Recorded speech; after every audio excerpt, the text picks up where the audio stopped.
ചെയ്തിട്ടുണ്ട്. He is not fighting for his people. He is not fighting for India. He is not standing up for India. All he is doing is bowing down to America, bowing down to Israel.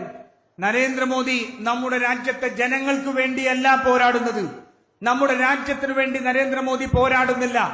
അദ്ദേഹം ചെയ്യുന്നത് അവിടുത്തെ നേതാക്കന്മാരുടെ മുന്നിൽ, യുഎസിന്റെ ഉൾപ്പെടെയുള്ള നേതാക്കന്മാരുടെ മുന്നിൽ തല കുമ്പിടുകയാണ് നമ്മുടെ പ്രധാനമന്ത്രി ചെയ്യുന്നത്. He has handed over energy security to America.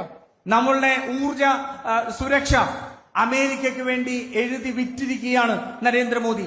He signed a trade deal in which Indian farmers will now be competing with highly mechanized US farms. അദ്ദേഹം യുഎസുമായിട്ട് അമേരിക്കയുമായിട്ട് ഒരു വ്യാപാര കരാർ ഉണ്ടാക്കി.